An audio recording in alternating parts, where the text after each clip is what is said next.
started that. Are we? Like,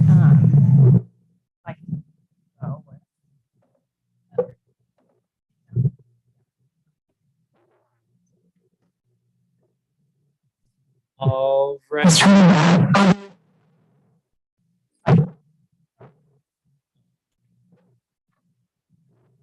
So it sounds like you all can hear us.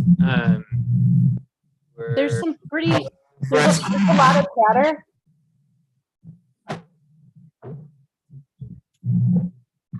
Can anybody see where it sounds like you can hear us?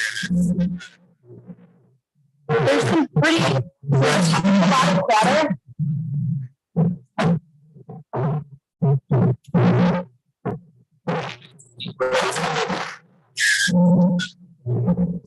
There's some pretty.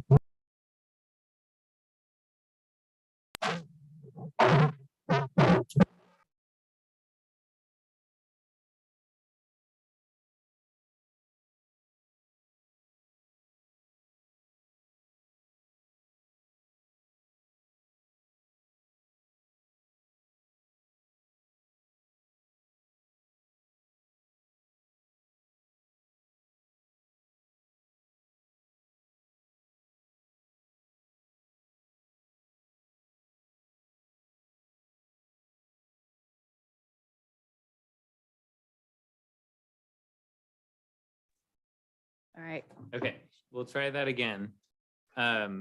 Is the audio clear this time? Yeah, much better. Okay, thanks. We had the YouTube playing on the speakers that was causing all of the echo. So with that ironed out, we'll go ahead and get started with our March committee meeting of the Environment and Climate Committee. We'll go ahead and start with a roll call, and we didn't really talk about introductions, but we'll start with a roll call first, and then we'll go over that because we have new committee members. Yeah. Maybe for this meeting, we'll do a normal roll call, and then our new committee members, if you all just want to introduce yourselves first, then we'll kind of go from there. That works. Okay. So first on the roll call, Andrew. Here. Jeff. Here, yeah, Jeff Rogers, resident of Bend for since June now. So haven't been around that long. Work in the sustainability field for AT&T. Welcome. Thanks, Jeff. Covey here. Kelly. Present. Lauren. Here. Mark here. Myself, Neil. Rory. Here. Serena. Here. And wow, we're all here. Nice work. And I don't see either of our ex officios online or in person. Andrew, do you want to introduce yourself briefly as well? Sure. I've been a resident of Bend since I think 2018, and I guess bring with me a background in energy efficiency consulting, particularly focused on the built environment. And I now work for Honeywell Building Technologies. So happy to add any kind of input that I can. Yeah, we're really excited to have all of these new members on the committee. So excited to see you all, happy to get you plugged in, and we're just jumping right into the thick of things with the timing of y'all joining the committee. So thanks for being willing to dive in pretty deep and pretty quickly. You have something to say, Cassie? No. Okay. Welcome. You're Yeah, to our new smiling like members. there's something that we're supposed to be Sorry. doing. Okay. So we'll, as per usual, we've got a pretty packed agenda, but we're going to go ahead and start with approval from minutes on February 9th. Does anybody have any comments or notes on the minutes from our February meeting?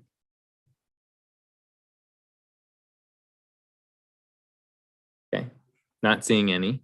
We'll go ahead and do a motion for this, and for the people that weren't present, you can just abstain. So I'd be willing to entertain a motion to approve those minutes. I move to approve the minutes. Great, thanks. Mita second. Made the motion. Serena seconded. All in favor, raise your physical or Zoom hand. That's 7 of us, all opposed. And then those abstaining, looks like 3 abstaining. Great. Okay, public comment. We do not have anyone online or would any of the members of the public in the room like to make a public comment? Great. Okay. Staff updates. Okay.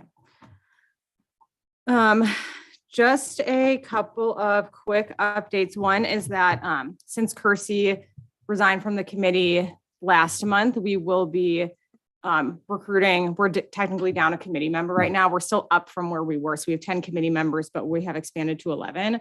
So the plan is, we kind of talked about this last time, but I think our plan is to recruit a new committee member. We do committee recruitments like twice per year. And so we're going to wait until that normal recruitment time since we have a full committee and we can kind of afford to wait and it will just be a lot smoother. And so we'll recruit one new member that happens like mid-year, right? Like July. Well, we'll start in May. Okay, start in May. And then I think they'd be in place by July. They should, I think probably the second council meeting in July. But I Okay. need to confirm with the mayor. Okay, perfect. So they'll probably then would start at the August meeting or maybe in September. And then at that time, we're also going to try to recruit an alternate so that if we're in this position again, because we're down an alternate, if you remember, we haven't had one for the last couple of years. So this way, if someone resigns kind of midterm, the idea is to have an alternate that you can just slide in there so we don't have to wait. So that's a committee recruitment plan. And then another thing is I wanted to update you guys a couple of months ago. I think maybe in January, you all made the recommendation related to asking council to sign a letter opposing the natural gas pipeline expansion, using the justification of kind of like the attorney generals from Washington, Oregon, California had submitted this letter and kind of like signing on in support of that.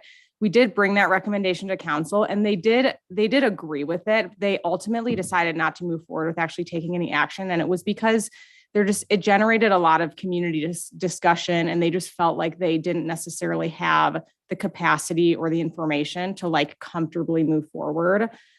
Given the amount of community attention, it started to just garner. And so just wanted to close the loop on that all for you. So they appreciated the recommendation. It's not that they didn't agree with you all, but it was just in terms of more of like limited resources and capacity and everything. We didn't actually ultimately take any action on that. And I think, Rory, not to put you on the spot, but did you talk with any of the counselors about that directly because I know you had kind of originally initiated that. Do you have anything else to add or did that kind of cover what you had heard as well? I think that pretty much covered what I heard as well. I did have a very short, like informal, unplanned chat with Counselor Riley about it the day of that meeting. But otherwise, I didn't talk with any counselors about it. And I think your summary of it captures what I think happened as well. Okay, thank you. And yeah, I know even like the natural gas companies were contacting me and the counselors and I don't know, there was kind of a lot going on there. So any questions about either of those two updates? Okay, perfect. Then I think we can move on. Great. So our next agenda item is waste and materials working group recommendation. And we I don't know how we're supposed to do this. Wanting to open to the whole committee if there is any potential conflicts of interest that want to be, or we've talked about some potential conflicts of interest that this is the process. It hasn't come up much yet for the committee because we haven't been making recommendations or funding recommendations, but this is the process that we've been kind of advised by staff attorneys to go through. And so I can start. And so I've announced and disclosed this in previous meetings as well, but I am a part-time employee of the Environmental Center and also my position is part of the Rethink Waste project, which directly concerns this as well.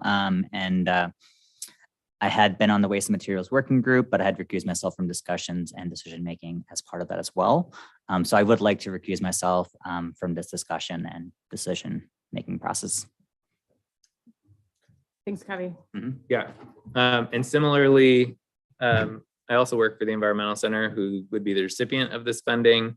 And from what I understand, because we're making a recommendation to council, but aren't the final decision makers, it might technically fit under a potential conflict of interest, but not an actual conflict of interest. But I'll also join Covey just to let you all have the discussion, since because there's that potential there. Thanks, Neil. This is my first meeting, but as I said, I work for Honeywell Building Technologies, and I would be pretty sure that we manufacture technologies related to this sort of a system. I don't have any specific knowledge or anything really to do with that, but Honeywell is a giant company, so I would imagine there's a potential there. So I'll just disclose that, but I don't think I need to recuse myself. Yeah, and this, I'll explain a little bit more context, but this, the recommendation you're going to hear about today is specifically a funding proposal for the Environmental Center. So they have like, it's for an educational program. So they have like a really direct one. Got it. But yeah, thank you for that as well. Sure. Okay, thanks, Neil. And so I'll just give just a little bit of context for the committee members. So we have had the Waste and Materials Working Group, which is made up of Covey, Serena, and Kelly, have been working on 2 different CCAP strategies that were prioritized for this biennium related to waste and materials. So those 2 strategies were to improve recycling at multifamily residents, which had both a kind of infrastructure part of it about modifying codes to encourage multifamily recycling more, or kind of looking into how we can improve multifamily recycling through code and infrastructure support. But there was also an conducting outreach and educations to improve recycling in multifamily housing. And then there was a second strategy that was develop and deliver educational programs that teach residents about food waste prevention and improved food waste diversion. So that group's, their work is still ongoing, but they have come to a recommendation specifically on the 2 outreach and education pieces of the recommendation. So we're really focused specifically on meeting the CCAP commitments about expanding outreach and education. And so as part of the research, and Kelly and Serena, I'll ask you in a moment to add, but just the work that they've been doing is have been talking to some of the stakeholders in the region that are active in that space. So including the county, we have a meeting coming up with the waste haulers, and the Environmental Center does a lot of, they do a lot of programming around waste and recycling, and they're also contracted by the county and the waste haulers to do some of that to actually fulfill some of their state requirements. And so we talked with the Environmental Center and have learned about a specific program called the Community Innovation Fund that can potentially help to support our CCAP objectives. And so Kelly and Serena have been in conversations with them. And so Lindsay from the Environmental Center is going to give just a quick 5-minute presentation on what that program is. But I'll ask if Kelly and Serena, if you guys want to just kind of share a minute or 2 of what the recommendation is coming from the working group. I'll start and then Kelly jump in. So you should all have seen the proposal that was sent in the meeting packet. It's pretty detailed in terms of what we're expecting and the deliverables. I'm really excited about this. I think it's an opportunity for us to really share and showcase, the impacts of these types of programs. I think if any of you remember our meeting last time, it showed, kind of where we're sitting in that materials section. And there's a lot to do, and it's harder to, change that personal, day-to-day living, and being able to kind of create and educate on impact and opportunity and just best case scenarios and how to help build that culture shift, I think is super important. Kelly, do you have anything? Yeah, no, I echo. Sorry, I think there's. Can you all hear that? We can hear you. It sounds okay on our end. Okay. there's a duplicate. So I echo Serena's sentiment. And also just, in our conversations, we've been thinking about this systematically and holistically. So it's not just education to residents, but we're thinking really about, how do we also initiate discussions with local businesses. So we're being thoughtful about the materials that end up in these bins at the end of the day, in addition to recycling or composting. Okay, thanks, Kelly. And so just to be clear for the committee, just to be super clear, the recommendation coming from the working group is to provide a sponsorship to the Community Innovation Fund at the dollar amount that is included in the proposal. And the proposal includes like the full scope of what would be included in that dollar amount. So Lindsay is now going to kind of share that program so you guys understand it more, and then we'll have time to discuss it. And then ultimately we'll be looking for a committee vote on whether you would like to make that recommendation to council to fund this program. So Lindsay, you can take it away. Thanks, Cassie. Is it okay if I share my screen for a few minutes? Yeah, you should have, do you have the ability to? Yep. All right, can you see that okay?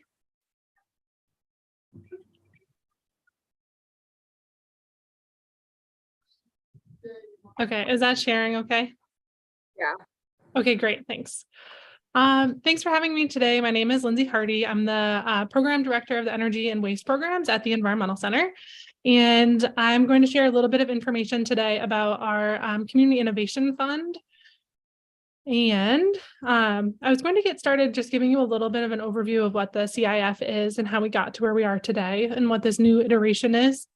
That we've been able to evolve due to some other community support. And then I'll dig into what we're looking at as far as a proposal from the city of Bend and what those parameters and a timeline could look like.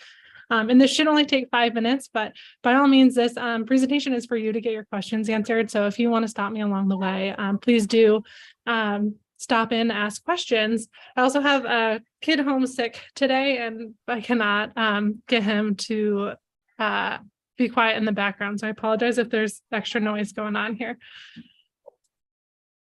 So currently the Rethink Waste Community Innovation Fund is an opportunity to test out community-based projects that prevent and recover waste. So CIF supports reduce, reuse, repair, recycle, and compost projects in neighborhoods, schools, restaurants, parks, other community spaces, local businesses, facilities, you name it. We're trying to reach any place where waste is being generated currently in Deschutes County. Projects can be brand new or expand on existing efforts, and the funds can be utilized for materials, infrastructure, or time. So ultimately, the CIF is aiming to cultivate a culture of rethinking waste in our community and looking at the upstream and downstream impacts of waste in a very adaptable and flexible way. We really liked the adaptability and flexibility that we've been able to see in other projects, how efficient it is in terms of a cost and the time input. And that it really builds capacity for organizations who might not have sustainability professionals or folks who normally take on this type of work.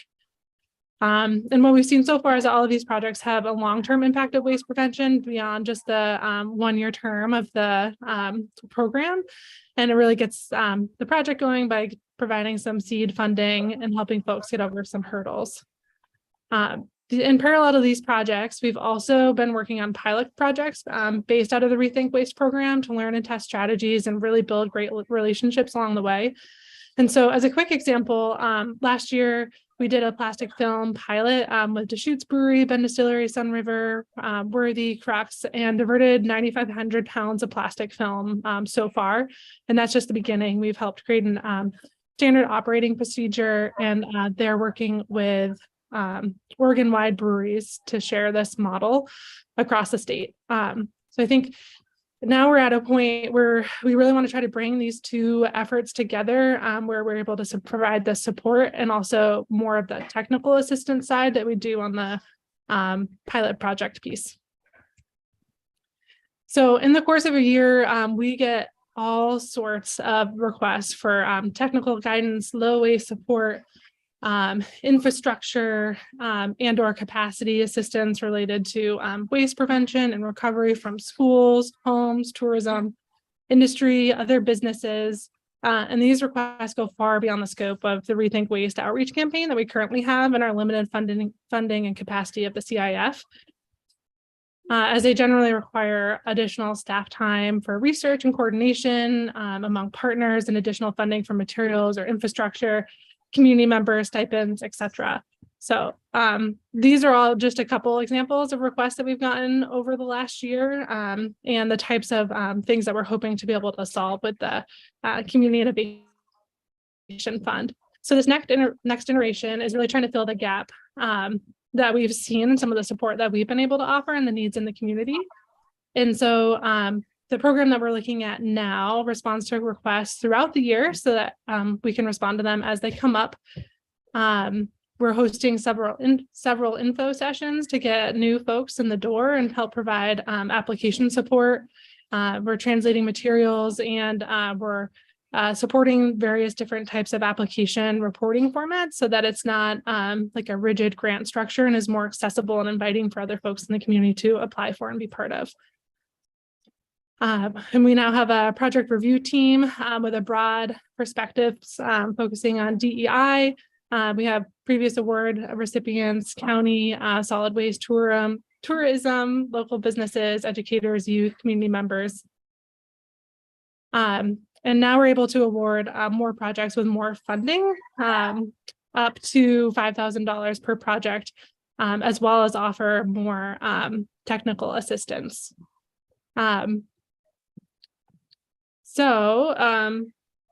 I'm going to look at, this is some of the current support that we have for the program and how we've been able to expand that effort. So Deschutes County Solid Waste is contributing $50,000 to this effort, and Visit Central Oregon has contributed $15,000. So that's how we were able to make the shift from the previous program to what we are now doing this year. So as we look at a potential partnership with the city of Bend, things that we are proposing would be refining some of those parameters, obviously, so that they're within the city of Bend, but also looking at how we can help meet specific goals in the CCAP around multifamily outreach and education and improving recycling and multifamily housing. So the proposed expansion that we're looking at and are proposing for the ECC to consider is increasing the project award funds by $22,000 for a total investment of $42,000. And that includes both base program funds that really allow us to do more of that extensive outreach and education and program management, as well as provide more in-depth technical assistance and translate more materials and really reach out into the community at greater depth. The impact of this work we're estimating would be about 5 to 8 more projects, depending on the size of the project awards, and would also increase again that technical assistance for those projects. And then the timeline that we're looking at, so we've already launched this new iteration, and what we're proposing is that we would refine those parameters and application process this fall and do expanded outreach specifically around multifamily applicants and looking at food waste projects. And it would invite applications this fall to then review and award those applications next year in January 2024. And those projects would be implemented and supported throughout the year with final reporting coming the following year after that project. So I tried to give you a really high level overview there because I know you also had some information in the packet that was sent out before the meeting. So I'm happy to answer any other questions or dig more deeply into certain areas of the information that we chatted about. Thanks, Lindsay.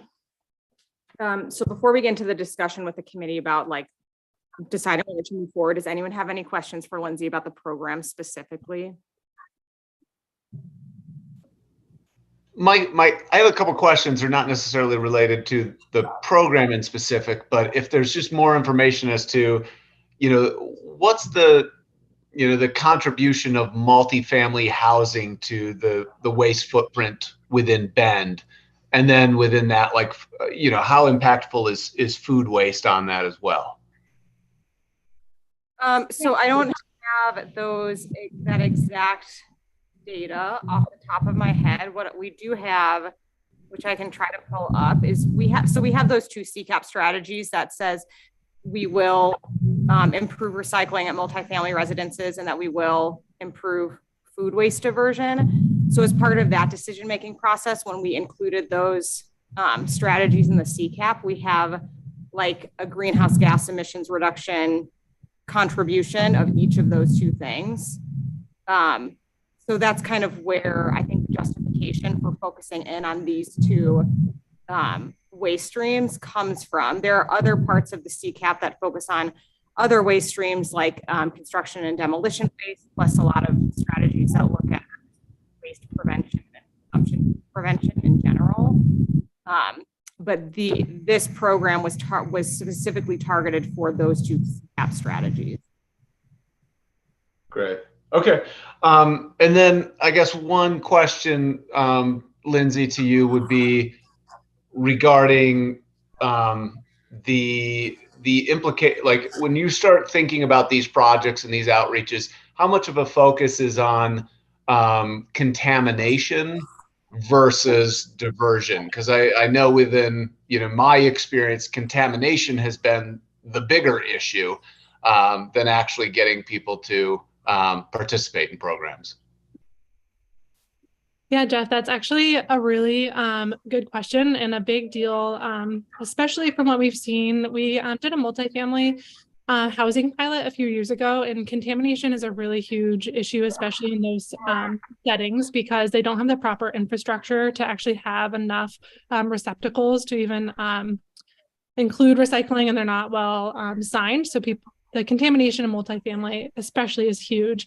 Across Bend, we've also seen issues with contamination, which then means that a lot of that is diverted back into the landfill if it's too contaminated. So it is a really, really big issue, I think, here and everywhere at this point. So there's a lot of information that we strive to do. We really try to focus on the upstream of reducing first, to look at some of those upstream impacts.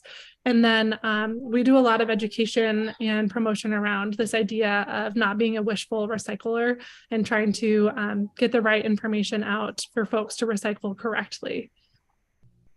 And we've seen success with those types of projects that have really tried to focus on just getting the information into folks' hands and going above and beyond just education, because we've seen just education doesn't work. It needs to be paired with a really hearty application or education campaign and one-on-one outreach and conversations with folks.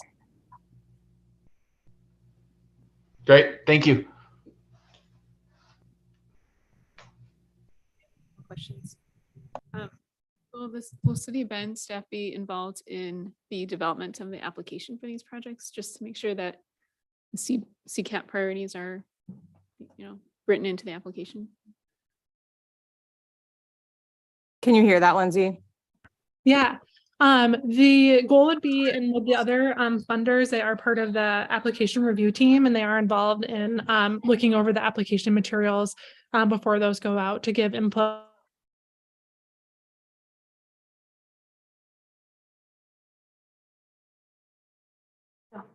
Can you hear it, Lindsay? You're kind of frozen.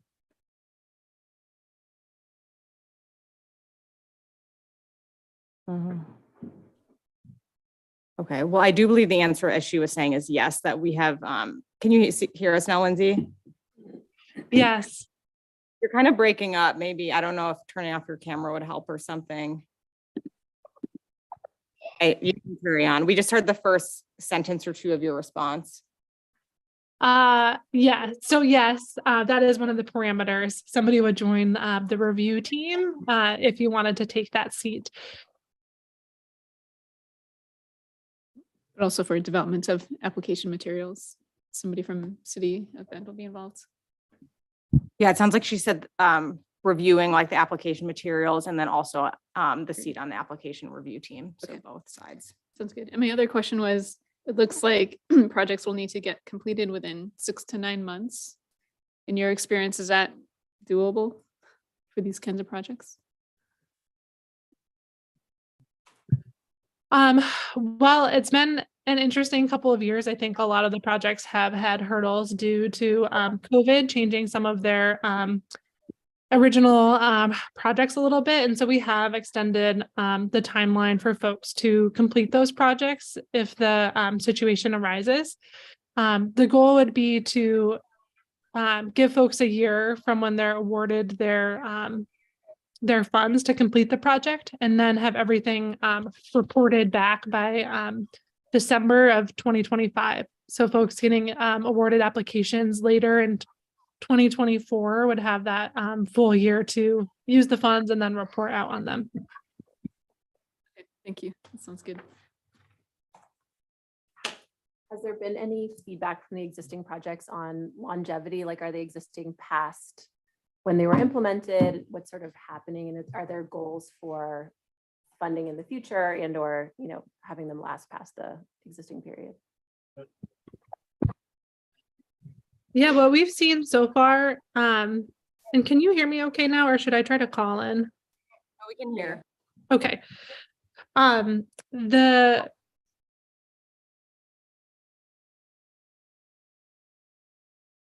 what a coincidence. For the last 3 years, those projects are still standing the test of time and still running in the community. So it's really interesting to see the results from the first progress check-in that they get within the first 3 to 6 months. And then we've continued to check in with some of those projects to get more information about their continued diversion. And it's been really interesting to see those results compound over time.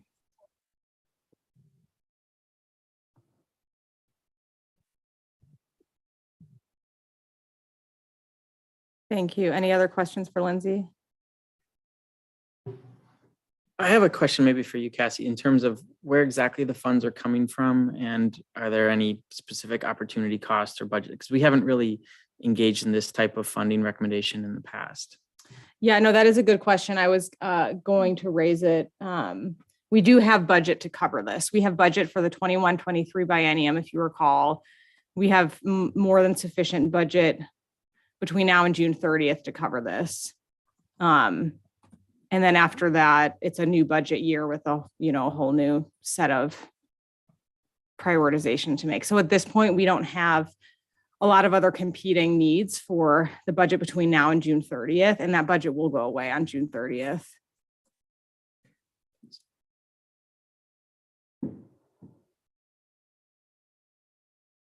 Okay, well, I think, Lindsay, it seems like that wraps up our questions for you. So thank you very much for the presentation. And then I think now we'll just open the discussion to the committee. If you would like to, if you agree with the working group's recommendation, if you'd like to go ahead and support sponsoring this program according to the proposal. I guess I'll just turn to Serena and Kelly one more time just to see if you want to just kick off the discussion with any last minute thoughts based on what you both discussed together. Yeah, no, I think the questions raised were good ones. We've been, working through, as Cassie mentioned earlier, most partners that are in this arena over the last few months, talking through them, how we can use that education and experience of others to bring about awareness and develop opportunities for people to better understand the position and impacts. I do feel that this is a good way to start something like this. A lot of it is just a lot of outreach and communication, and we already have really good people. It'll be interesting to see how this works and how we can look at further educate. There's quite a few education related and awareness pieces within the CCAP, and we'll talk through a lot of that later. But being able to utilize our city resources or community partner resources is going to be important. And I'm backing this personally. I think it's good, but I also want to make sure that everyone else feels comfortable here too.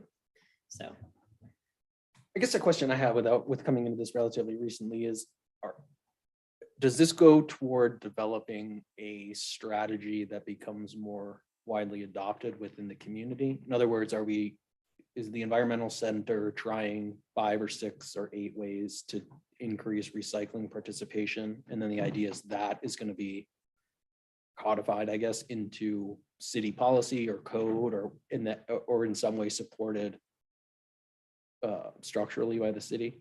Sort of, I guess what I'm getting to is like, what's the outcome here? It's nice to do a lot of demonstration projects, but I'm curious, does this then go to inform policy in the future? Well, so I think the way that I see it, so the environmental center they have like a pretty robust outreach and education program around waste and recycling, also other topics. But that's kind of something that they do on their own with no city involvement. And then what we have is at the city, we do essentially zero outreach and education really on any of our topics. We just don't have like an outreach and education function of our government beyond like really sometimes really targeted for really specific programs. We'll have like a little outreach push, and the water conservation department has something, but generally speaking for our CCAP priorities, we don't have anything.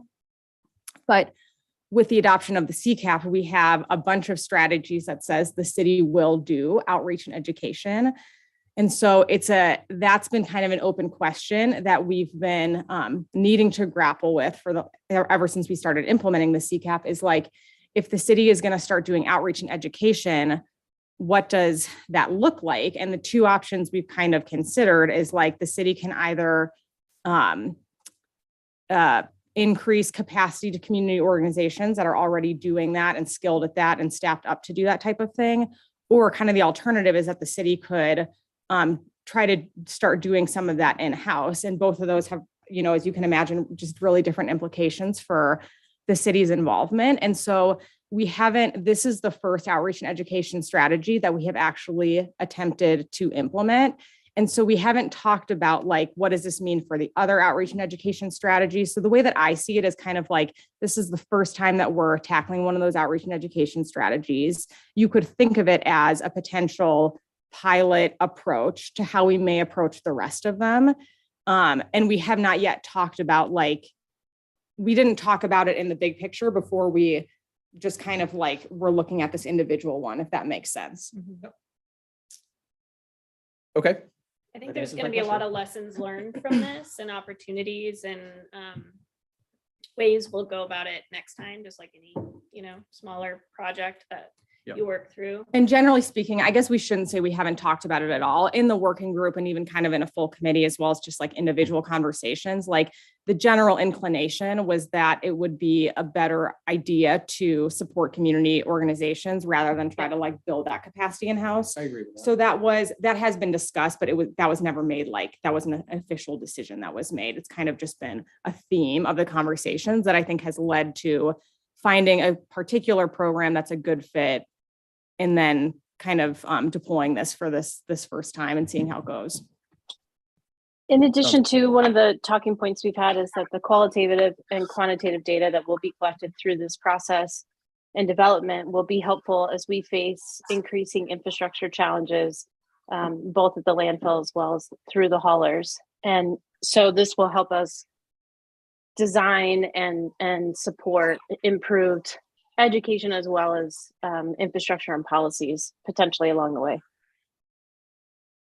So that sounds great. So my follow-on question would be, and maybe I'm not as familiar with the plan as I should be, but what are the metrics for success here? So in other words, if we're talking about diverting a waste stream, the metrics are going to be cost effectiveness, so dollars per ton. And then the other question would be the carbon reduction on a per ton basis. So I think those are two. I don't know exactly how to track that, but that's probably part of what we need to look at here. Yeah, so in the CCAP, we have, I forget what they are off the top of my head, but we do have some like proposed metrics that we can track. Yep. With outreach and education, and particularly with waste data is fairly limited. And so it's pretty hard to say like this outreach and education, like with certainty, this outreach and education program is going to we have seen it lead to the X amount of diversion, because there's not like a really clear way. Sure, but we begin to identify the 2 or 3 best ways. Yeah, and I don't know, Lindsay, if you guys have specific, I can't remember if we talked, I feel like we talked about this. There is, and one we talked about in detail when we were looking into this before we even received the proposal was how they created success data or metrics for their pilot program with the multi-housing stuff. So there is things that are coming through. So the expectation is that we do have some quantifiable information that's coming back so we can compare it against, you know, what we're looking at with our current data. And Lindsay, go ahead if you have something that you want to add. I think you summed that up, Serena. With multifamily, we were able to do pre and post assessments where we actually worked with the haulers to do a complete assessment, dumping out bins and looking at rates of contamination and looking at the decrease in contamination and then also increase in recyclable materials as we actually change our whole infrastructure system. So we try to get as much data as we can because we know education is hard to measure.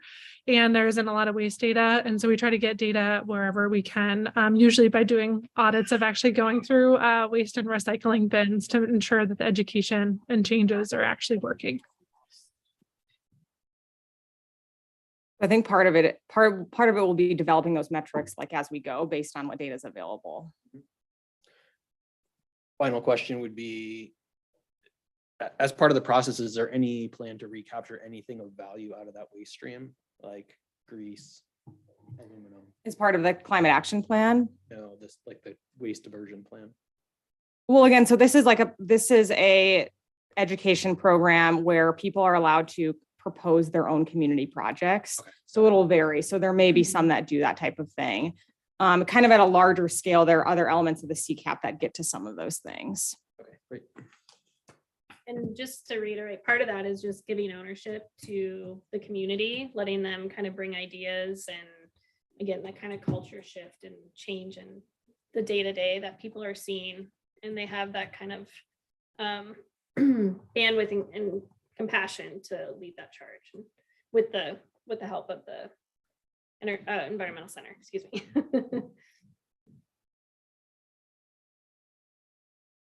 Did you mean the city specifically in some way? Because I mean, since it's mostly about recycling, right? So isn't that sort of inherently material capture for reuse?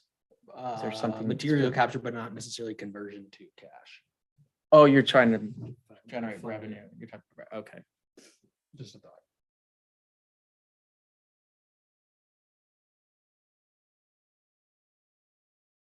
Well, any, I guess, from the non-working group members, do you guys agree with the sponsorship? Do you feel like you're not ready yet? Like you want another meeting or two to kind of dive into it? And if so, like what is that more information that you need?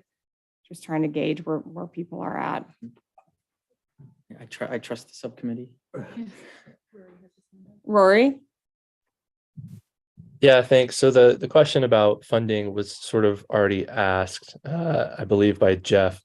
And you answered most of my related question, Cassie, that there is money in the budget. And if we don't use it by July, it goes away. I wanted to just maybe dig a little deeper. Are there any other like potential uses of that funding that could come up in the next 4 months that we should consider as we make this recommendation? Is that a question for me or for the committee? Whoever has the best answer. I guess from my perspective, I'm not aware, I should have brought you guys like the total available budget, but it's a little bit nuanced because there's needs beyond just the CCAP like in the budget. But as far as there are not conflicts from my perspective because there's more budget than just this, I guess I should say. And also there are not other expenses that I'm aware of that may compete for that. But committee members, like, if you feel as though within the next couple of months, you'll have a proposal that may potentially use kind of a large chunk of the funds that we have left, which is just to give I really cannot remember for certain, and I should have this number, but it was something from like $80,000-ish, I want to say, remaining probably.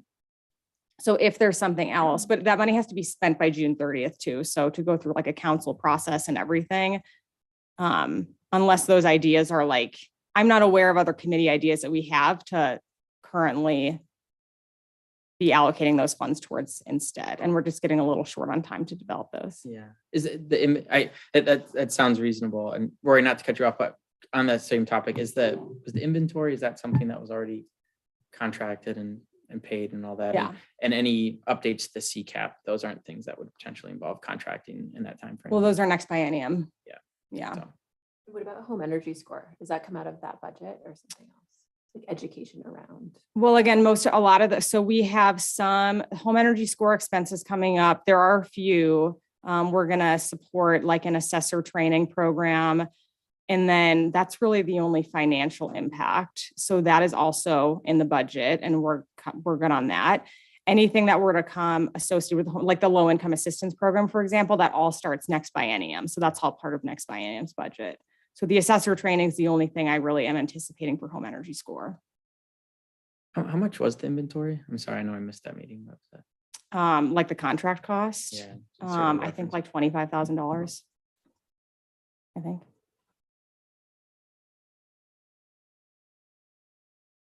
I'm ready to vote. You guys are ready. Anyone want to make a motion? I do have recommended, if you guys are comfortable, and it sounds like people are comfortable moving forward, I have, I'll just great. pull up some recommended motion language. It's nothing I was groundbreaking. trying to take a, I was wondering about that, given that we haven't always had everything rubber stamped, let's say, by city council. If you think there are additional efforts that will be necessary for the council to be highly likely to approve this, or is this the sort of thing that if we make the decision, the council is unlikely to push back? Like basically, if there's additional information, you think the council's going to need to.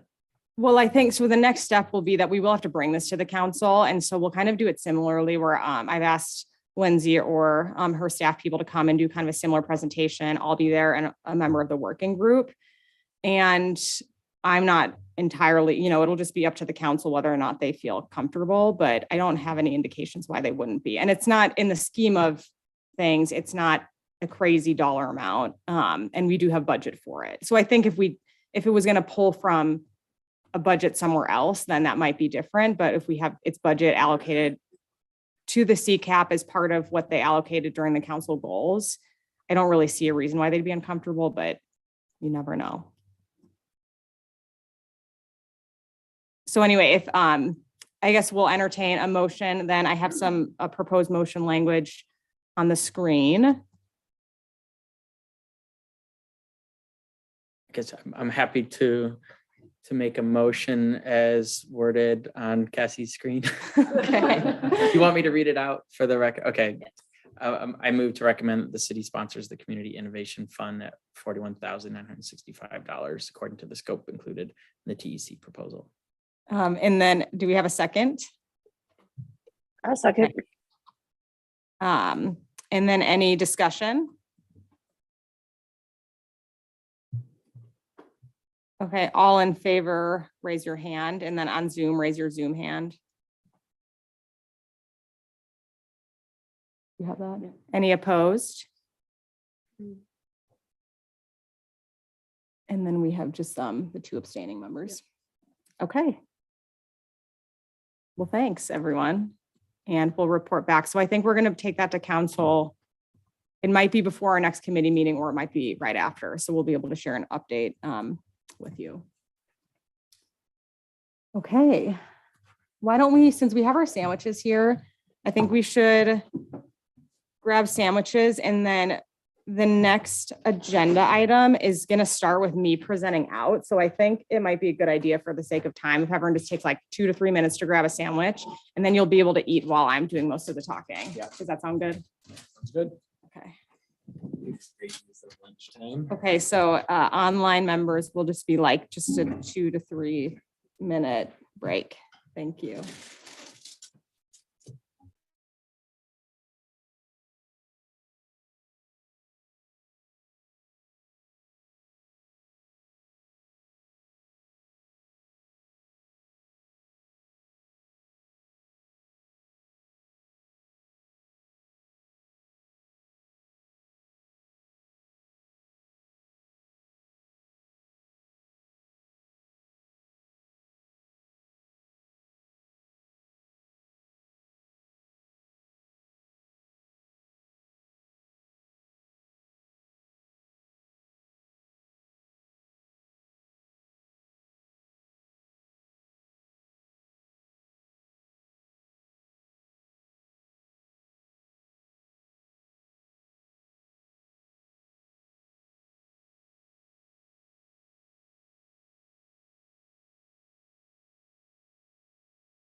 And if you want to lift up your mic since Kathy's talking, we're all. Okay. Go ahead. So this agenda item is to give you guys just like an overall update on progress for all the CCAP actions. And the thought was that it would be helpful to kind of know where we sit right now before we decide like how we want to move forward. Because that's the rest of our discussion today. So we're hoping to get this done in like 30-ish minutes or less. So I am going to kind of buzz through like a little bit quickly, and then you guys can just ask questions for more detail. I do feel as though we could talk about any one of these actions probably for a half hour in and of itself. So I think we just want to make sure you guys all have a general sense of where we're at, and then knowing that as we move forward with like the rest of there will be more opportunities and subgroups to kind of like do deeper dives into these. So just something to keep in mind just for our own time management. But that's not to say you shouldn't ask the questions you have because you should. So I'm just going to try to go through like as quick as I can while still making sense. Because we have for like all 42 actions, we have updates. So just the big picture progress is that of the 42 actions, there are 6 that are complete, 21 that are in progress, and 15 that haven't been started at all yet. With the caveat that like, they're not all so cut and dry as like having a start and a completion point. So I kind of described that in the memo. It's like some of the complete actions, technically, we've done an initiative that meets that strategy, but that doesn't mean you couldn't do more. And so if the committee wanted to do more, that you could. A fair number of the in-progress actions are things that are actually just ongoing. So they're not necessarily, it's not like we'll get to a point where we'll have 42 complete actions necessarily. And similarly, some of those in-progress actions are years or even like potentially decades in the making when you think about something like expanding transit service. Like, so again, those ones are just probably not going to come to complete. So these are helpful numbers, but it's not like we necessarily need to have a target of like, we should have 15 complete by the end of the biennium or something, because it's just more nuanced than that. And then the not started actions, set a lot of those, especially in the energy supply and energy in buildings. When we actually tackle those, we've been combining them into one action. So even though there's 15 CCAP actions, when we look at like what our potential project is, there's actually less than 15 potential projects. So like the revolving loan fund, for example, we have a revolving loan fund for renewable energy and energy efficiency. And you would actually probably just combine that into like one project. That's like a revolving loan fund that looks at both or either of those, which we've been doing. Okay, so to start off, in energy supply, we have our provide 100% renewable electricity supply to the community. This is the one that we've had a high interest in because it's the biggest greenhouse gas reduction potential by far. As you guys know, we have been working on this. A big part of that was supporting House Bill 2021, which was the legislation that kind of established a renewable portfolio, carbon-free electricity by 2040. So we have that kind of working for us. And then it also established the community green tariff program, which we've talked about. We had a presentation about a year ago from Pacific Power on that. So that one we kind of had that on hold with the committee because we felt like the community green tariff was just a little bit, it just felt not really super primed for us to actively participate in, but that's one that we could, like we would, if we wanted to continue making progress on that, we definitely could. It's not going to be quick progress, but there will be progress made if we actively pursue it than if we just wait for like the state process to happen, as we've kind of talked about it. So anyway, that's one that we could obviously talk about for a long time, but we've been working on it and I continue to work actively on it, but the committee has not focused on it in quite some time. And then the second one is developing a program that allows residential and commercial customers to offset their natural gas use. That one is a little bit out of our hands because we are waiting for the natural gas company to develop that. Basically, they have said that they will develop it, that they are developing it. I asked for an update. I talked to the gas company frequently and they haven't been able to in recent months been able to give me like a concrete update beyond just like we're still working on it. And I asked specifically for one. I was like, do you have updated dates or even like a process that you can share? And they just weren't able to share anything more. So And then we have a whole bunch under the strategy about expanding distributed commercial and residential solar PV. So that includes a strategy around increasing community education on renewable energy and available incentives. That's one of the outreach and education strategies we have not started. We have specifically promoting renewable energy incentives by providing information about them during the permitting process, because we kind of have that close touch point, like, through the city. That's actually something that just the committee didn't have to direct that, but I've worked with staff to figure out, like, can we do that? And we can, we just haven't done it yet, but that one is in progress because I don't think we need like more committee action on that. We need more staff action on that, which we'll work on. And then the next action within the strategy is about creating new incentive packages that increase the installation of renewable energy systems.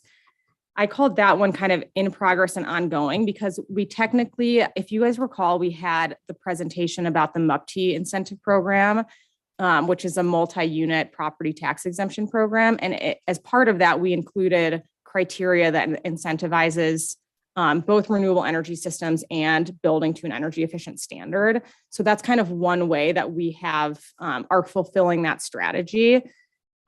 There's obviously more we could do in that area. So technically you could say that, we have an incentive program. That incentive program is fairly limited in scope. So that's something that, again, like the committee could take up if you had additional incentive ideas. And it's also one that we kind of continually look for opportunities. So occasionally we're just creating new programs at the city, like what happened with the MUPD. This is a new program that we want, and you can kind of build in like environmental criteria into it. So we're constantly looking out for those opportunities, but the committee could also like recommend some specific push that we're not thinking of as well, if you wanted to. Cassie, how's that one funded?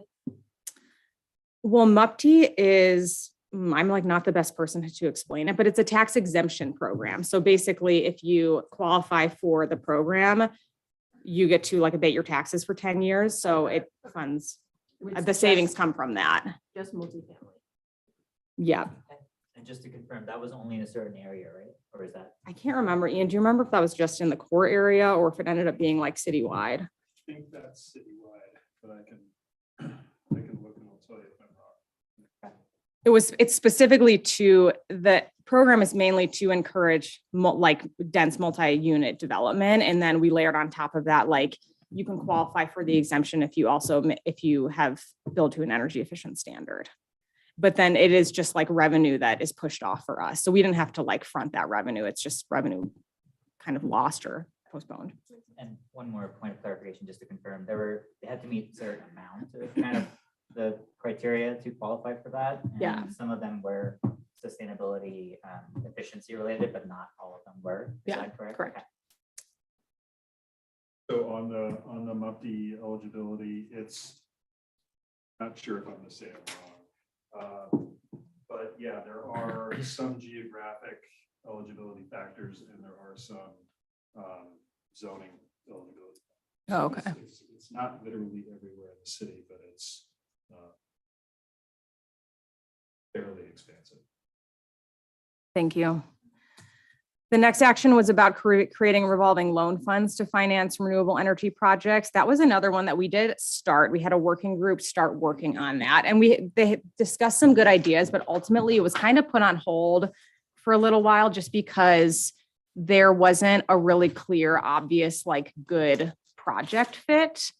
And they looked at it for many months, talked to a couple of partners. So that's one that could be kind of opened again.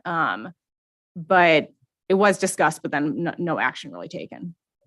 One thing was with the home energy score, we talked about it as a way to help address some of the low income or affordability issues. Yeah, we had talked about coming back to it, like in connection with the home energy score. Potentially, we have with the EECBG funds, there is funding available that could be used to seed something, not a huge amount, but some. So we just haven't come back to it, but yeah. Is there still a potential pool of funds that we would be waiting for? I remember that was sort of talked. Well, that was the EECBG funds that we were waiting on. So that one we have more clarity on now. And so we could use a portion of, we have $152,000 that we can get, but we can use it for a really broad range of climate action work. So it will kind of like it'll be competing for other potential projects. And then we had an action about developing community solar projects that residents can subscribe to. That there are today Pacific Power customers in Bend can subscribe to community solar projects. So you guys have probably seen like Oregon Shines is actively trying to subscribe people. We had for a while the city had tried to partner specifically to like offer land for free at a really low cost to try to get a locally sited community solar project.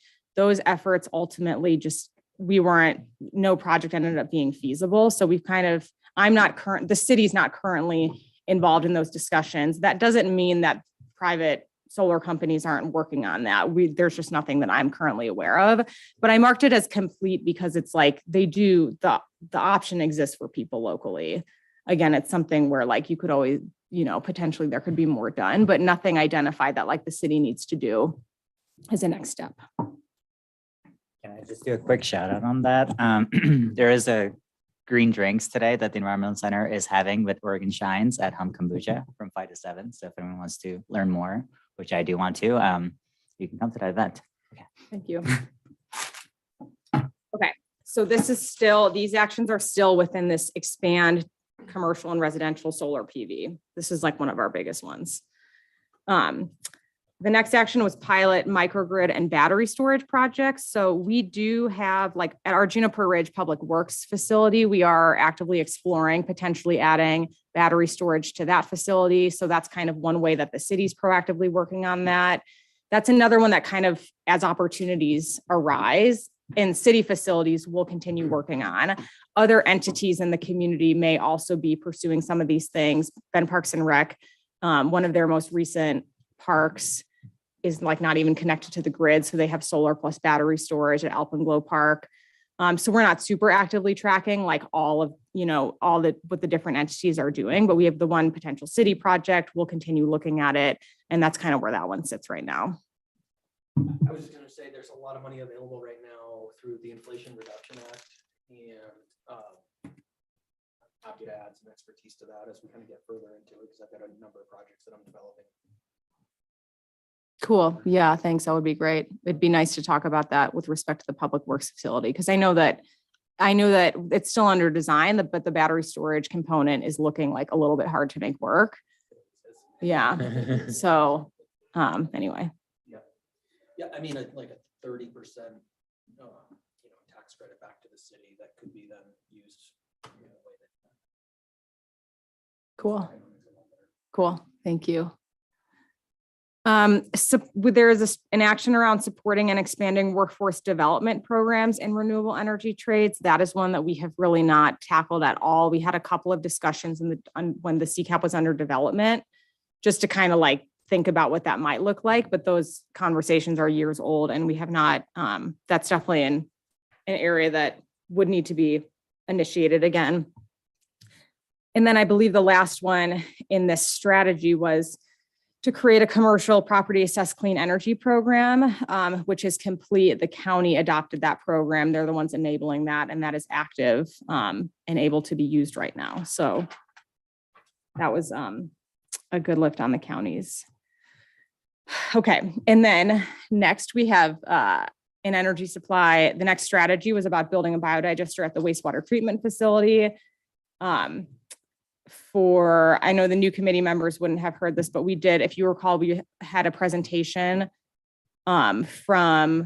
we did a resource recovery alternatives analysis, and we received a presentation on that in November. So it is something the city is continuing to actively look at the water reclamation facility, but also at a couple other facilities within the region, kind of in a regional partnership model. The next step for that, those are going to be long-term projects. So the next steps for that is integrating those concepts into our master planning work that's underway this year. And then we would need to do like further feasibility studies on kind of the top couple of alternatives, which it did include 2 potential alternatives at the water reclamation facility. And then I think this is the last one in energy supply. We have installed solar panels on public buildings. So as far as the city, the city has 350 kilowatts of solar over 4 different projects. That's kind of happened. The first one was in 2011, and then we've added 3 more in the last 5 years or so. And then at the Juniper Ridge Public Works campus, I forget the exact estimate, but it's something like 600 or 800 kilowatts of solar planned for that. And when we add that, we're actually gonna, we'll surpass like the target that was set for city solar, which is not gonna stop us. We'll continue. We're subject to the 1.5%. There's like a requirement for public agencies. You have to spend 1.5% of your project budget on renewable energy technologies. So that's actually what's driven the size of solar that we're putting out there. And we'll have to do the same at our new City Hall campus within the decade as well. So the city is actively working on that. Again, we are not actively tracking what other public agencies are doing. And this strategy was kind of meant to capture all public agencies, but we're limited in what we can monitor for them. So I think that's energy supply. Is there any questions on any of those? And I'll just You put a guys can ask. caveat in terms of how detailed we can go into all of this. So Yeah. just a reminder, we're not making the decision of prioritization right now. Kind of the next step would be going more into details. So if you have questions, ask them, but we're not going to have all of our questions answered today because the goal is like broad overview. So then we can make a decision about what path we need to go down for our decision-making process. I kind of have a general question that maybe is better to save till later in terms of, for those of you who are following what's going on in the state legislature, Salem more closely, if there are any particular opportunities that are arising. I know there are some bills and discussion and such that touch some of these topics like natural gas. I don't know when was the right time to talk about that, but I also know folks like, well, Cassie, Neil, Rory, you guys seem to follow what's going on there a lot closer than me.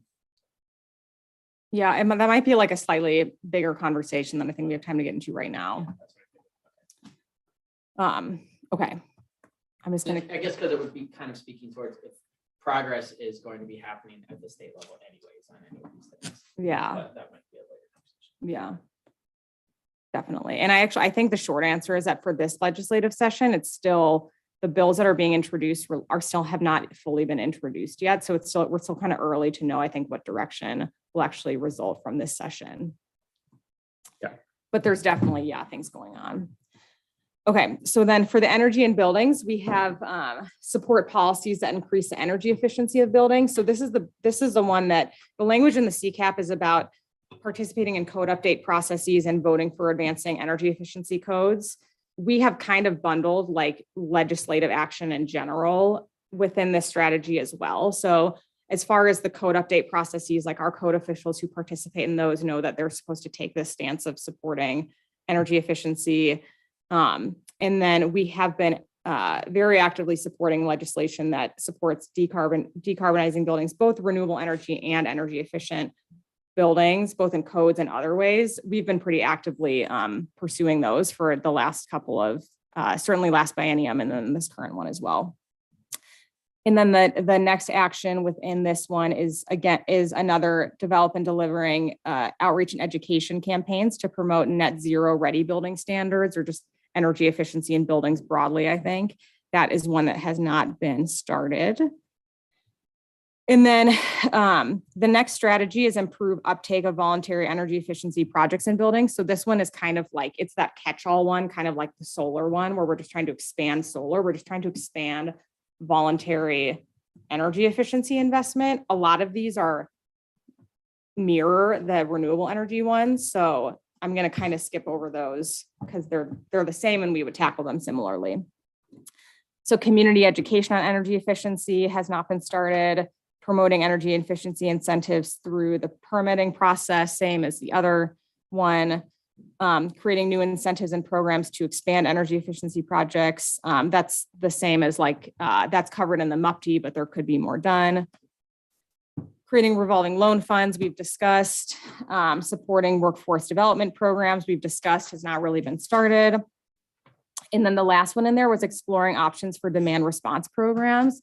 That was one that recently we hadn't really done any work on because it really is in the hands of the utilities to decide when and how to deploy those. So it wasn't very actionable for us, but just in the last couple of weeks, really, we've been contacted by Pacific Power because they are offering a new demand response program for their commercial and industrial customers in the region. And they've asked the city of Bend to sign up for that. So we're currently assessing whether or not we can participate in that, but that's just good to know that it's a new program that's now being deployed here that was not until fairly recently. And then the next strategy is implementing benchmarking and disclosure programs for energy performance. So that includes the Home Energy Score program, which as far as developing the program is complete. Developing voluntary disclosure and benchmarking programs for public and commercial buildings. That is one that we have not started yet. And then the third one was supporting and expanding low-cost energy audit programs. And really what ended up happening with that one is that the Home Energy Score really kind of meets the needs of that one as well. And so I think the idea was when we were putting the CCAP together, it was like, if you didn't have a Home Energy Score program, you could try to just boost people getting energy audits, like low cost energy audits. But with the Home Energy Score program, it kind of provides that through that. So I marked that one as complete. And I mean, that could be open to discussion if committee members think that there's something else that should be tackled there. And then strategy EB, Energy and Buildings 4 is promote smaller and denser housing options through incentives. I marked that one as complete. It's kind of ongoing. What we had described, there was like a big push through House Bill 2001, which was a housing bill that required the city to kind of enable a lot more housing types, including a lot of like smaller housing types throughout the community. So that's something that we had already done. And really there's just a lot of housing work going on through CFEC and just through other housing initiatives that are all kind of encouraging like denser housing and more housing options. So there's more work that I think will continue to be done on the housing level, but I do feel that it's kind of, because there's so much supporting that from just a housing perspective, regardless of climate or tied with climate in the case of CFEC, like I do feel as though from the committee's perspective, like that one's fairly well, not only finished, but like kind of actually being taken care of through those other policies. How do you want, how much of this process and our kind of where we're at on this is the committee's involvement being complete on something versus it continuing to be an identified city goal? I feel like I kind of thought of it in a case by case basis. Okay. That sounds good. I just want to make sure like if our committee involvement or like this piece is marked as complete, I mean, that we don't like say, well, we've already satisfied the goal and we're having a conversation about system development charges that's also going to encourage smaller buildings that we can't rely on. This is an identified strategy in the CCAP. I mean, I think when I marked something, I did a little bit of both. I don't think I was very consistent about that. I mean, for this one, it might make more sense to call it in progress because it's kind of something that's just going to be ongoing through various initiatives. And so maybe that would be a better qualification for this, but like on the transportation ones, you'll see like, even if there's something that we don't feel like we need committee input on, I didn't call them complete because we're like actively building out the transportation network. So anyway, sorry, I wasn't really thinking about it in terms of that. That's fine. I think it's not super clear anyways. So yeah. Just wanted to flag Again, that. it's like, it's hard to categorize all of these as like, none of them are like complete, like we never need to do them again for the most part. I just want to make a quick note about EB3C, the low cost energy audit programs.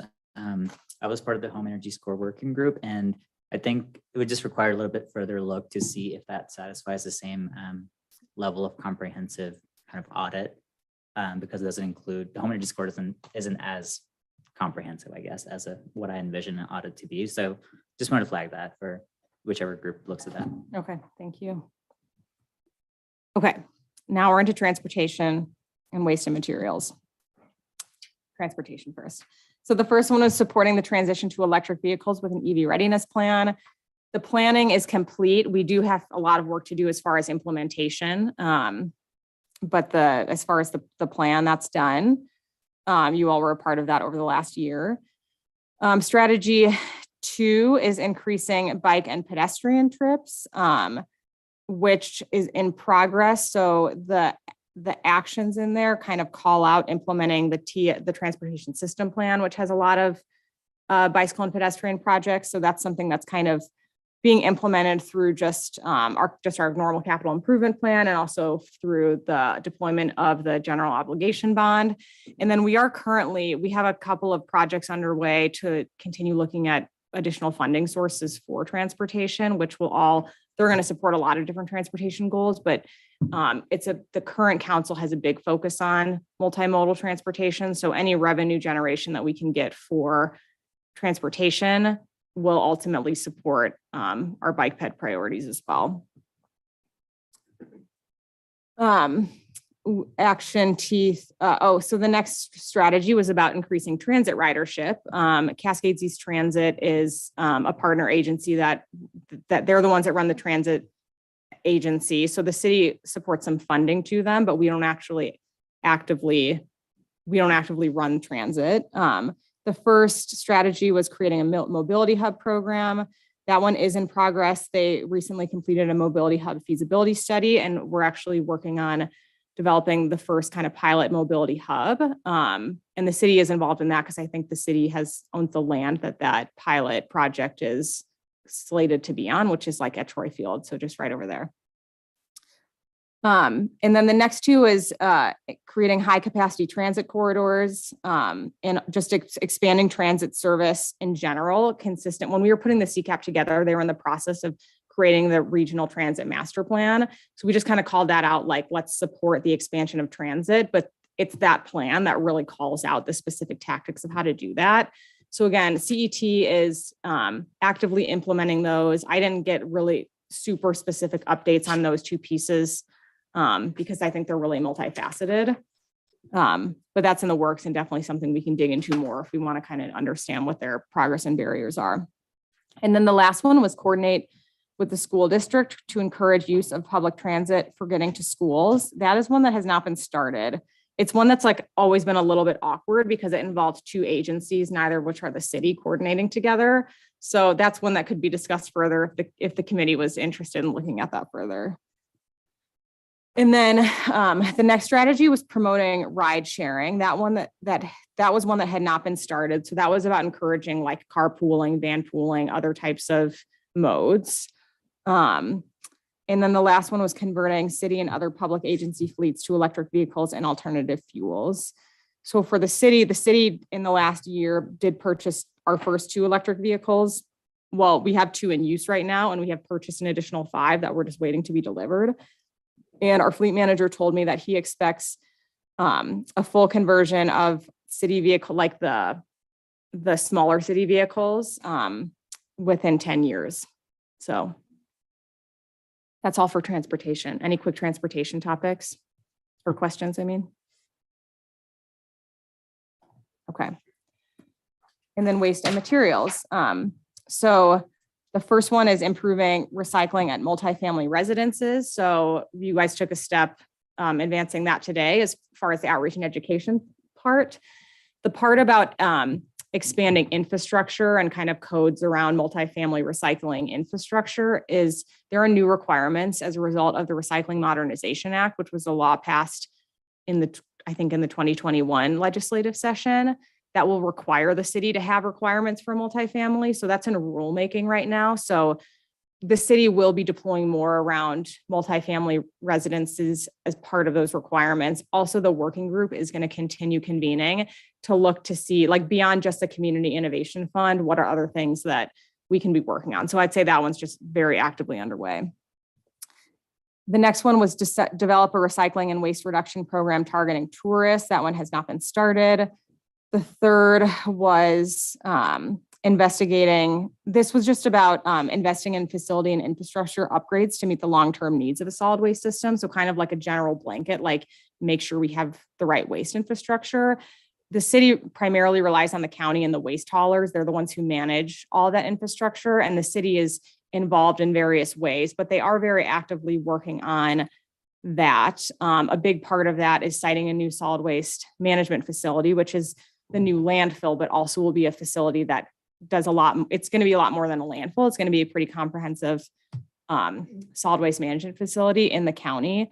So we sit on the advisory committee for that. So we've been tracking that. And then also the Recycling Modernization Act is going to provide a lot of funding and requirements for expansion of infrastructure as well over the coming years. So that's something that, again, it's in rulemaking now. So it's kind of, anyway, so we're actively involved in all that stuff. I don't think there's a ton of work for the committee members to do necessarily. No, I remember it being more just so we do have a seat at the table somewhere Yeah. during those discussions. Yeah. Okay, and then we have a strategy about expanding the use of low carbon concrete in city projects and then eventually incentivizing that in new development. We have not started that one. We had actually done a lot of research and tried to start those initiatives internally. We've run into a couple of barriers getting those started. So we've kind of started, but we just didn't really make any progress on those. The next strategy was about improving food waste recovery, and it included expanding the curbside composting program.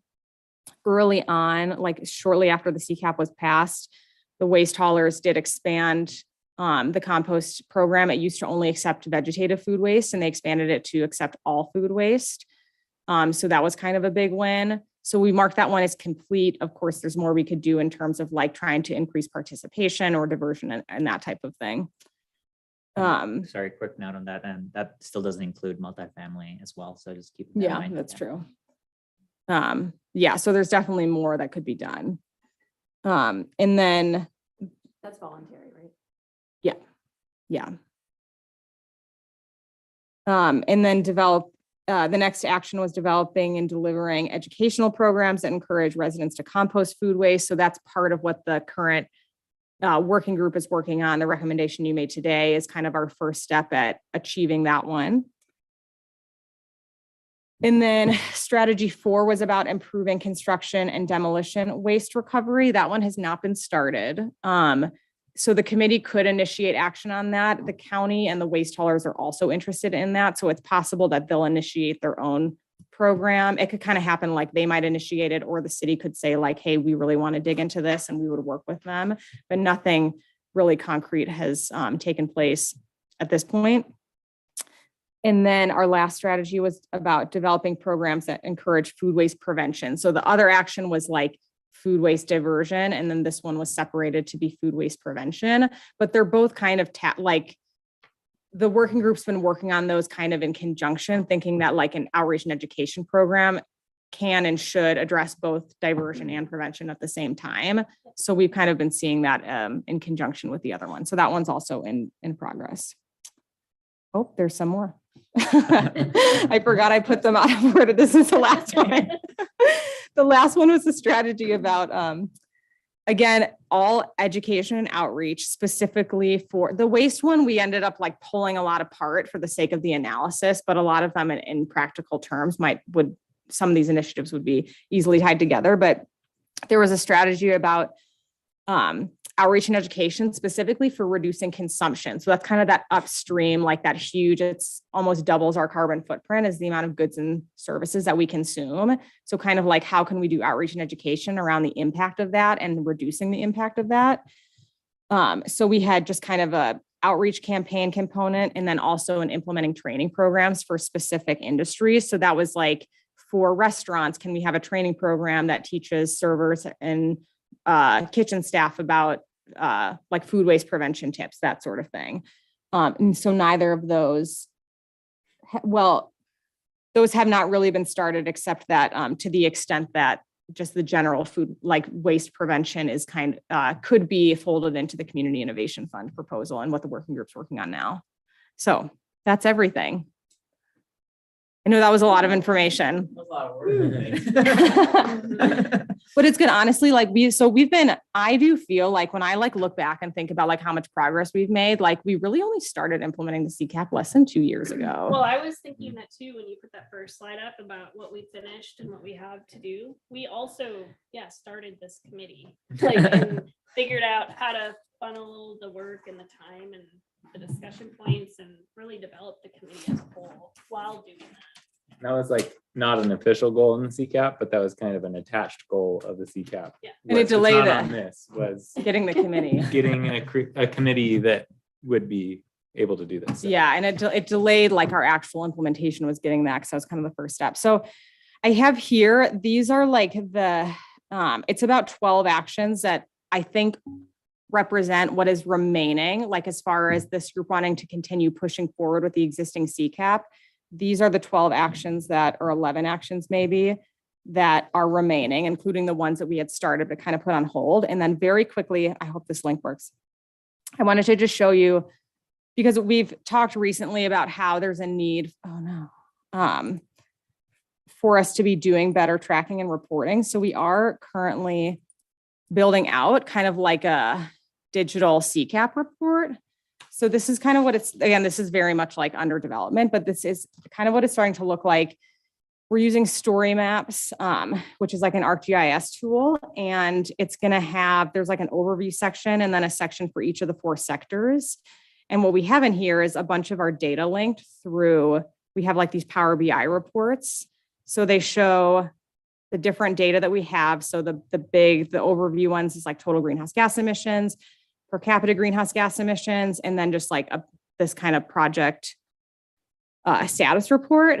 And then for the actual sectors, it goes a layer deeper. We have performance indicators for each one. So like an energy supply, we have just total electricity consumed in Bend, total natural gas consumed in Bend. Oh no, I was hoping, this one's kind of cool. It actually shows how much rooftop solar we add throughout the community each year based on our permit data. This one shows solar added to city buildings and kind of as compared to where our target is. And then for each sector, we'll have like, just again, the project status for the actual CCAP. And then we have more of a narrative that says, that's like project highlights from the last year, where we can write in some of the good projects that were done. So, and then I have a section about like, what can people do at home if they feel compelled to reduce their own footprint. So anyway, so that's something, I only have those 2 pages done, and we'll continue to add photos and things like that. But the idea is that we'll have that built out for the other sectors as well. And then that will be a public facing tool. I'm pretty excited about it. Yeah. Yeah. It'll be a great tool for us too. Which is super important that the information is timely and accurate and really readily visible for people. Yeah. Because otherwise, Which has been a huge limitation for us. Like people have been like, there's nowhere on our website that shows like what's been done. And as you can see, we've actually been doing quite a bit. So you can just dive into attached documents of ECC meetings. Yeah, exactly. It's public. It's very user friendly. So that is that agenda item. Thank you. That was a lot. And I think follow-ups are likely to happen in the continuing process of prioritization. So if there's additional questions as we kind of move forward, we have this document to reference first that was in the meeting packet, and then we can do direct outreach to those subgroups or Cassie if we're curious about next steps. So recognizing that we have 22 minutes left, which is not that much time. There was our next agenda item is the prioritization process. There was a memo that was sent out about this, kind of referencing the 2 directions that Covey, Cassie, and I identified that we could use going forward. So the general, there's option 1 and option 2. Option 1 is generally working more as a whole group. So less opportunity for deep discussion, but more opportunity for group decision-making. And option 2, and then once we do that, then we'll have identified directions that we're going, and then we can split up into groups that are in line with what we've actually prioritized. Option 2 is breaking into small groups, being able to research and dive deeper into the actions, but then coming back and not having as much of a full group discussion, deciding on prioritization. And then we likely expect that if we break up into sector-based groups, that would just be for prioritization. For actual implementation, we'd probably reprioritize or resplit our resources, because we don't expect, like, some of these rely a lot on outside work, some of them rely a lot on committee work. And so we might, I'm just throwing this out as an example, like transportation stuff might not have as many direct actions as some of the other groups. So we might have to reallocate after the fact.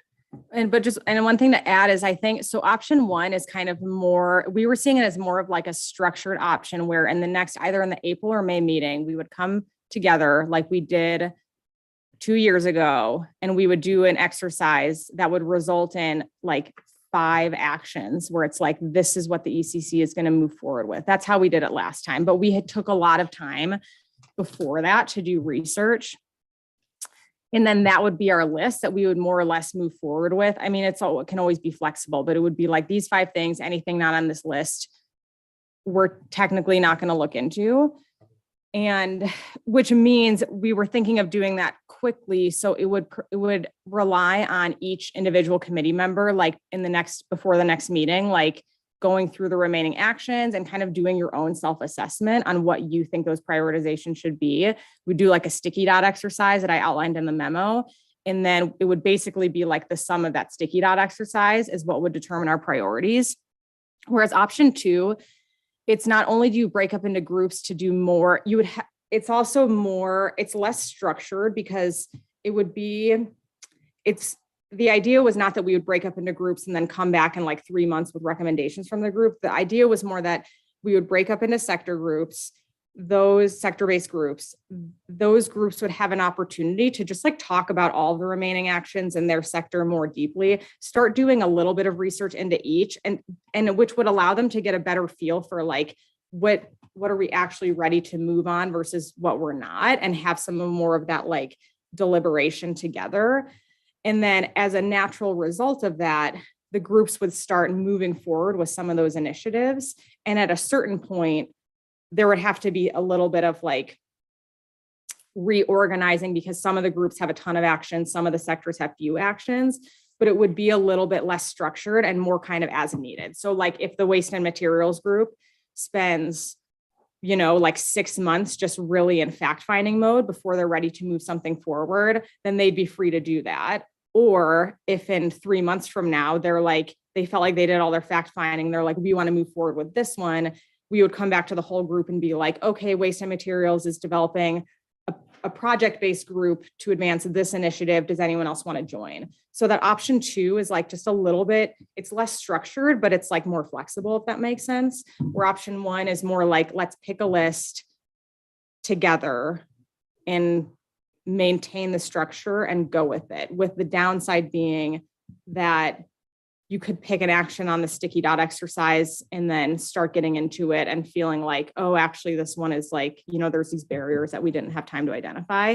I think there's potentially there's a third option, which we had talked as a committee about wanting to avoid, which was like breaking up into subgroups, doing like a 4-month research, reporting back, and then doing prioritization later, just because that felt like just a lot of time. So that's why we didn't include that as like the model. So anyway, hopefully that makes sense. Thanks for that clarification.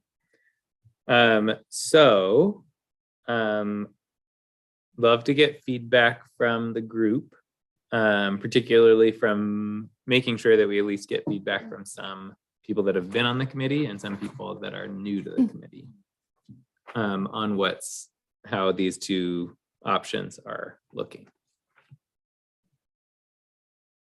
As a new person, I say that they both sound fine to me.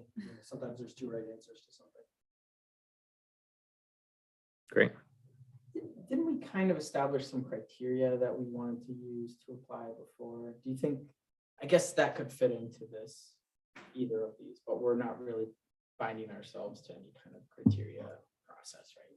Yeah. So when we first started discussing this, like what the feedback that we had heard first was that like no one wanted to spend a lot of time doing this big reprioritization process. So we kind of interpreted that to mean, because we did develop criteria last time, but we took 2 meetings just to propose the criteria and then approve them. And we could use the same criteria, but we'd still have to approve them. So that's why the thought was like, if we do the together prioritization, basically we're not doing that, but individual committee members, you could each go through your own, like for those of you that like that for yourself, you could like do that assessment and then bring that to your votes, but it wouldn't necessarily mean that you're all making that decision in the same way. And we could share that same, like, I think it would be We could- helpful yeah. regardless to Yeah. share that same set of criteria that we were originally evaluating based on, just so there's some consistency, because that was a group, a Yeah. collective kind of set of group priorities in the past. I Last time, recognize we obviously want to get the new committee members' input and we want it to be fresh and we don't want to bias it in any way, Mhm. but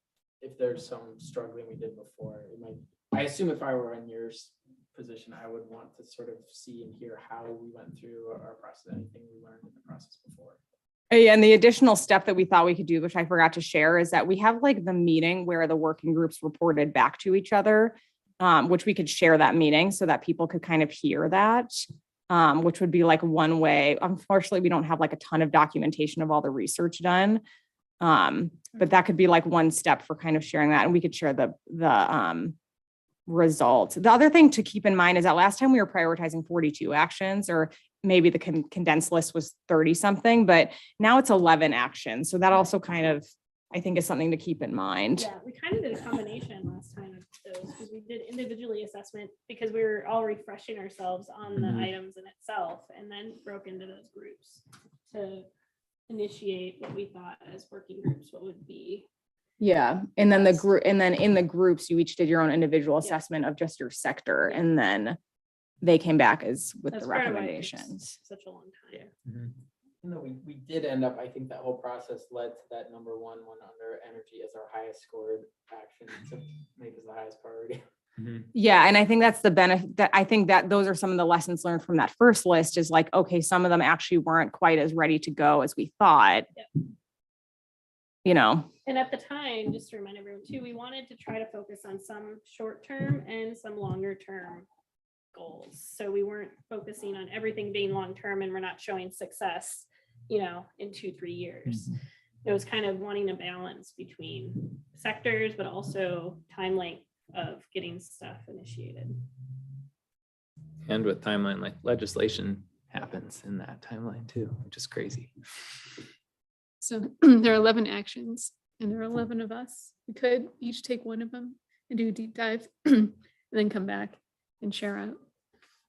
And then do the prioritization process. There are 10 of us, but that's okay. Right. But yeah, that's an idea. It's kind of like a hybrid, which would be doing some sort of reporting back, whether that's individual or if you guys wanted to discuss in small groups.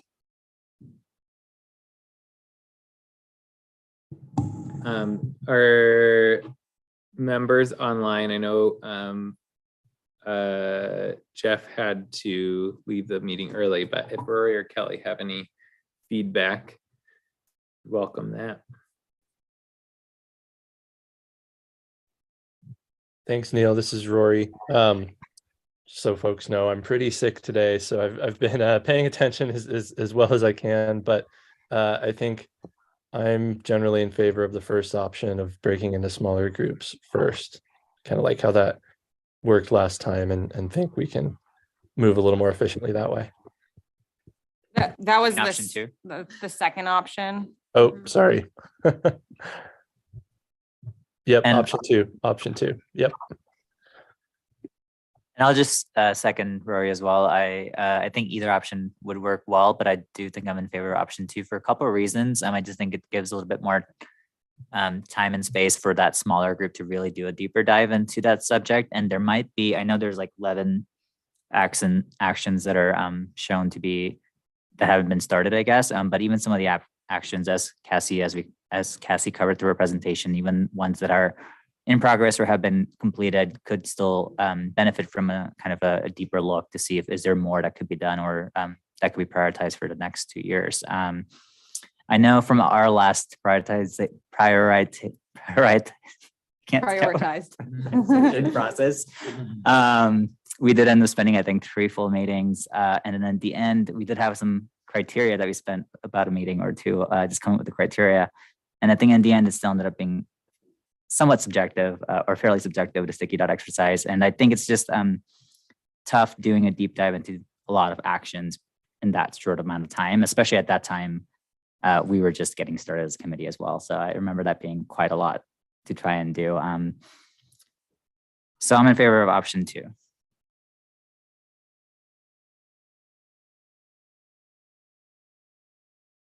From my perspective, the biggest risk to option 2 is just that it's easy without like a list of like, this is what we're working on. It's easy to stay in fact finding mode for a really long time.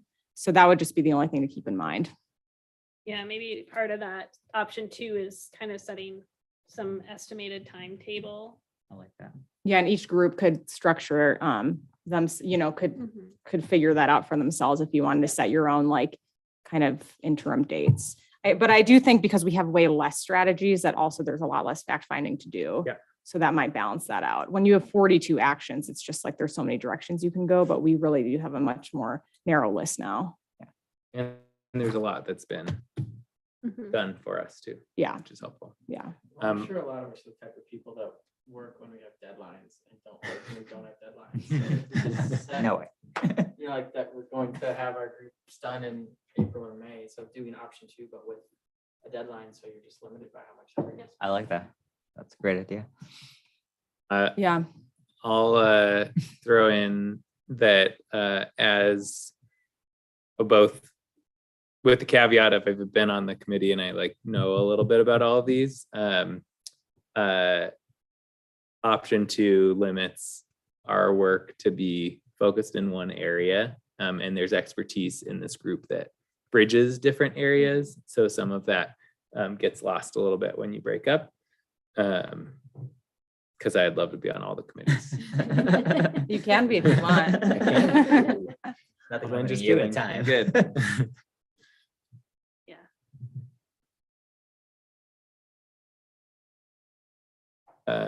I think I saw both Rory and Kelly unmute. So if Kelly, if you still had something to say, feel free to unmute.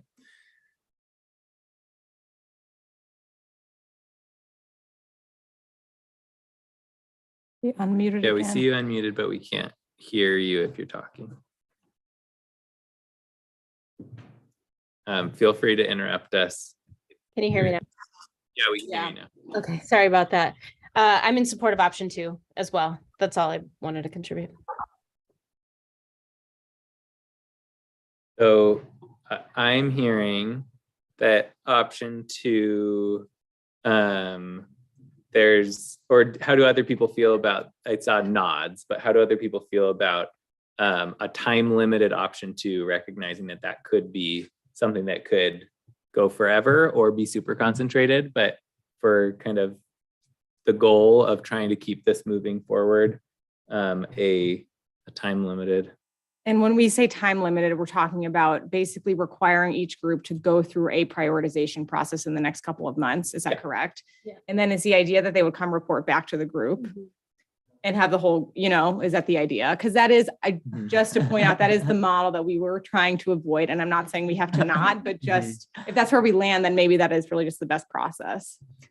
I think it's, at least the difference I see is it's more of a report out that's more informational, not needing the full committee to sign off on it, but just to kind of say, this is what our group is working on as a kind of sharing information, unless there's a decision point that needs to be voted by the whole committee. Okay. So I think that's the difference. So do you guys feel like you would need to come back at a date and in a certain month, report back, and then would you guys want to have like a vote on like, these are our committee priorities? Right. I guess personally, the advantage I see there is that option 1, it's going to be a lot of people getting a very shallow understanding. And what we already established is even after we did a little bit of a dive, once we dove more, we found that some things weren't as easy to accomplish as we expected. It feels like 2 lets us get a little bit deeper on the options, right? That's the advantage. That's the core advantage, right? It does, but I do think it's a similar process to what we did last time. Because I think when we were talking about option 2, it was more of like, let's give all the groups time to just figure out what makes sense and avoid a prioritization. I mean, I don't, you guys were there. So is it that you do that work and then that like, it's basically deciding what work you want to be doing. And then it's not coming back to report on like, how do all of these priorities, like, let's all then decide what the priorities are as a group. It's coming back to say like, this is what we're working on and we have excess capacity, or this is what we're working on and we don't have enough capacity. And then And it was more of a Reshuffle. model of like, why don't we like break up into groups and just start working on things was Yeah. kind of the thought rather than prioritizing and then working on things. But if each group is going to ultimately want to prioritize, maybe that's how it will happen anyway. I guess I see it more as the groups would look at all their actions and then start working on them. And if there's a informal prioritization process that happens within the working group, so be it. But I think it depends on the sector too, because we mentioned some sectors have actions that are more just not as directly action related where they're taking action on it. So I at least from my understanding, the difference was that once the working groups are set, they're kind of taking charge and running with it to some degree. But I do like Mark's point about just having something to kind of come back to the committee so that it's not just stalled, or it's not just like the group hasn't made any progress, or it's not meeting, or there's some kind of urgency there. To just hold accountable each of the groups Yeah. to the full committee. It could be a little staggered too, because if you're looking at the groups, like using transportation, right, there's one. So maybe whoever is in that group, they have, you know, a portion of the agenda in April that they just kind of discuss current findings, potential opportunities, and where that sits. But then we won't hear from, you know, energy group until May or June because of the amount of things that they have to do. But we might, you know what I'm saying? Like there's potential, if we're going in that route, there's potential to stagger that information and funneling through so things are still moving. Mhm. And if I can add one more point, because I think it just brought this to mind, is I feel like it also provides this opportunity for the groups to then kind of maybe even realize, oh, this something is missing. There's maybe another ideas that come up that could be part of the CCAP update process that we're planning to start at the end of the year, I believe, for start of next year. So just thinking of transportation, even one of the ideas I recently was just thinking about is there's nothing in the CCAP about this, but you know, if it made sense to have some kind of more emphasis on ride sharing or other transit options for Mount Bachelor, just in terms of knowing how many cars go there, and if there's a way to make that more. Yeah, there's actually a whole research program for this summer that Forest Service has with Cascades Highway, including Bachelor plan. I'm working on it, but yeah, that's a big part of it. Sort of summer and winter congestion issues. So I think we're at option 2 and 0.5 maybe? yeah. I think we will, I think with Neil and Cubby, we'll just kind of, maybe we can just talk at our debrief about, I guess I'm still trying to get clear on if the groups are expected to do a prioritization or not. And I was not trying to sway you guys one way or the other, just pointing out. Do you think it would be helpful for the groups to start working to figure out what makes the most sense for them to advance their actions? Yeah, like I think the best If you want the option step might just be to like break up into the groups and have those groups kind of meet and start working through it and seeing. It's kind of hard to, just kind of seeing where that goes. So I think since we're at time, did you want to try to break up into groups now? I was going to say people could email me and let me know unless you guys all feel pretty sure. I think we should do because I think we also could have interest in certain areas and not in others. I think it'd be helpful if we, as a follow-up, when we do our debrief, if we do like an interest survey or some way where we're asking you what you want to be doing, and then we can make assignments based on that. So that way that can be a like firm action that we can do before the next committee. And then that way you'll have an idea of which direction you're going. So then there's opportunity to kind of have a little bit more insight of, I know where I'm going, but we can do some of that between now and the next meeting. And individually, if you kind of have an area that you can start doing that research and, outline of things that you're thinking about on your own. And I'm guessing if someone really wanted to join 2 groups, they probably could. Oh yeah. Yeah. Join them all if you want. I was told I'm allowed to join all 4. So. Okay, I think that sounds good. So we'll have some follow-ups to start gauging interest in different groups. And then at the next meeting, because honestly, as far as agenda review, like the original plan was to move forward with the sticky dot exercise by the next meeting. So now that we're not doing that, we don't actually have any primary agenda items. So one will be a follow-up from this discussion and actually like firming up the work approach. And we'll have plenty of time to like discuss. And between now and then, I'll talk with the chairs. We'll kind of try to flesh some of this out. And we'll also try to group people into the sectors based on, we'll get that information from you guys between now and then. Yeah. Is there anything else for the next agenda that you all feel, because we do have we don't have like a super packed list like we normally do. Is there anything else on anyone's radar that you want to raise to talk about? What it might, even if it's a topic that we talked about and Will we never picked up know- again, or Will we know the information on the innovation fund proposal? by then? potentially, it depends if we do the first or second council meeting in April. Yeah. Would So, there, yeah, we'll would there report be anything from the legislative session that would be relevant to talk about, or even if there are places we would want to express our support? There's so many out there that are Yeah. sustainability related. that Yeah. they're- We could definitely do an update, Neil, if you would feel maybe ready to do Yeah. an update on the buildings related ones There's a lot. in April. Yeah. So it'd be like a legislative. Yeah. We're at a big winnowing of things. Stuff has to be scheduled for work sessions by next Friday. And so we're at a point where a lot of bills with interest or not interest die, and you kind of have a more concentrated package. So we can definitely do an overview of the ECC related bills that kind of came out of the rebuilding task force, but also the ones that are ECC related, but on the kind of city's official lobbying list or following list. And I think like to your question earlier, like I think it's a good discussion to have because it may relate to some of our priorities later, depending on what's happening at the state level. That's what I was wondering. I mean, if it's too early for it to be useful, but I also don't know, like Cassie, do we get involved in influencing that process ever as a city? Well, the city actively supports various legislation. So the city does. We haven't, and We committees did with can. the REACH code. Yeah. The ECC flagged the REACH code as being aligned with whatever goal. Something. Okay, so it is useful. to Yeah, learn. definitely. Yeah, no, it Uh, definitely is. Quick question. Bill had brought this up before. I think at some point, just like updates when what's happening on the city side of like yeah. city operations. Is that something that there I might could be definitely information? put that together. Are you guys interested in that?